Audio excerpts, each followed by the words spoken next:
start line, ladies and gentlemen, is number 14, Aaron Burmeister. My name is Aaron Burmeister. Today is the official start of my 11th Iditarod. The dogs are very anxious and excited to get out on the trail. For the last 10 years, I've been employed by Quality Asphalt and Pavement based in Anchorage. Our work season in Alaska, building roads and runways in the civil construction, is from mid-May through late October, which is a very good construction schedule for me and working season because it gives me the opportunity to race dogs in the wintertime.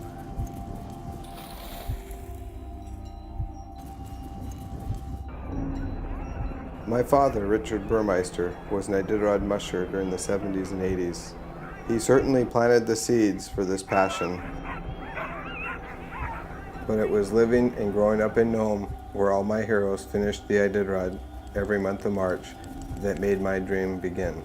One day, I will be a champion of the Iditarod.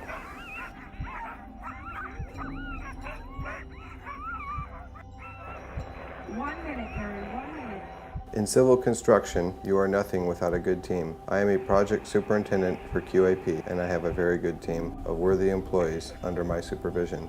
Regarding mushing, I did find my first teammate a long time ago in Nome. The teammate who shares this dream with me and without whom I could not compete. My beautiful wife Mandy, who also works for Colaska. My handler Benedict is from Germany.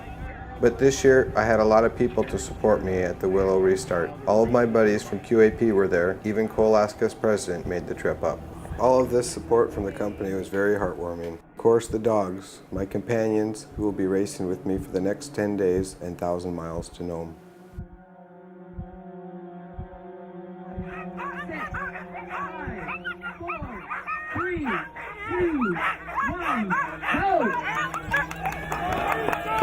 Ladies and gentlemen, Bruce Linton. 7, 6, 5, 4, 3, 2, 1, go! Aaron Burmeister.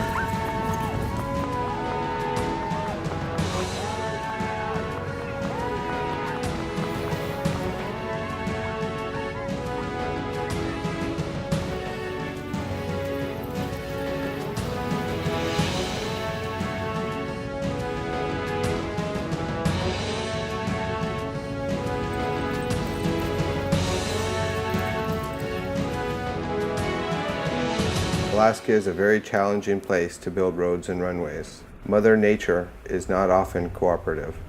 This means delays in delivery of raw material and/or equipment. Construction in rural Alaska is as unpredictable as can be. At the beginning of this year's Iditarod, the temperature was unusually hot for this time of year. When we arrived at the Finger Lake checkpoint, the temperature was barely above the freezing point. For the dogs, this is very uncomfortable temperatures. They are used to training in temperatures far below -30 and -40 degrees. They were not very hungry, and most of them didn't eat that day due to the warm temperatures. Several dogs started to develop diarrhea.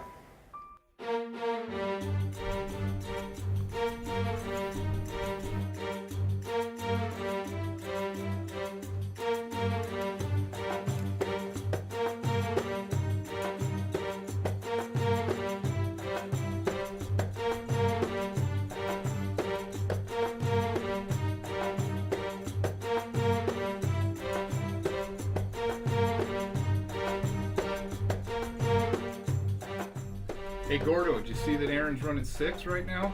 That's pretty good for this early in the race. The company is very supportive. I have a lot of followers. They're fans, they're my friends, they're my peers and teammates. When I arrived in Galena this year, I was down to 13 dogs. I had to drop 3 dogs due to injury or sickness and continue on to Nome without them. In the off season, when I'm not racing dogs, I'm traveling in the bush in many of these same rural communities. The elders are out paying respects to because that's the way their grandfathers and the old timers traveled. And I feel it helps me in my relationships with these elders and with the leaders of these communities. I think Aaron and QAP have done an exceptional job in recruiting local people, and I think that's the big asset that he brings to QAP. This is the local knowledge. Everybody knows him, and they're comfortable going to Aaron and QAP. And rather than being happy with the top 10 finish, I was going to try to win the Iditarod, if not finish in the top 5. So I modified my schedule again in Caltech, knowing that they were eating and drinking and they'd gotten healthy. And I went to Old Woman, took a 6-hour layover there, and decided I was going to blow right through Unaclete and go nonstop to Shaktoolik. Traditionally in the past, that's a bold move, and I've done it 4 different times in Iditarod. It usually takes 9 hours on a decent trail. This year's race, had that move worked for me, it would have put me solidly in the top 5 with a race possibly with Lance Mackey and Jeff King. Sometimes when we're working in remote areas in the summertime, you've got to work hard to keep your attitude and spirit up because the weather, being away from home, away from family, the challenges start to get you down. In Iditarod this year, with the challenges we faced near the end, Lance was crossing the finish line and I still had 60 miles to go. It was one of those same feelings where we've got to keep motoring, keep going, and carry ourselves to the finish line.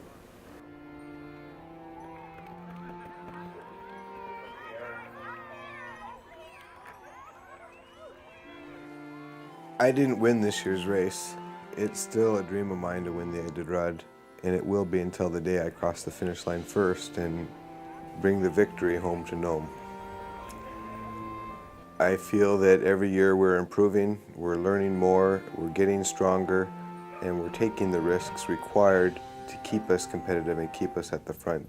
It's very difficult, but incredibly happy to see some of my friends and other mushers doing well. Lance Mackey's been a friend of mine since childhood, and to see him winning the Iditarod right now is not only inspirational to me, but it drives me even harder, because if I know Lance can do it, I'm going to strive harder and drive myself and crew and dogs and everything, so that's us standing on top of the world next year.